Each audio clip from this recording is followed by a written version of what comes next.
Hello friends, ప్రతి శుభకార్యంలో విరివిగా ఉపయోగించేది శుభానికి సంకేతం తమలపాకులు. అయితే ఈ తమలపాకులతో శుక్రవారం రోజు ఈ పరిహారం చేసినట్లయితే అమ్మవారి అనుగ్రహం మీ మీద ఉంటుంది. అమ్మవారే మీ ఇంట్లో కొలువై కూర్చుంటుంది.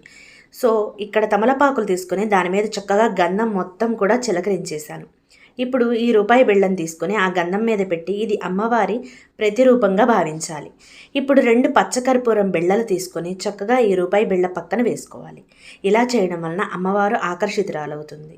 తరువాత అక్షింతలు పువ్వులతో చక్కగా ఈ రూపాయి బిళ్ళని పూజించాలి. మీ దేవుడి మందిరంలో చక్కగా ఈ రూపాయి బిళ్ళని పెట్టుకొని శుక్రవారం రోజు పూజించి ఆ తరువాత దీనిని చిన్న పొట్లంలాగా కట్టుకోవాలి.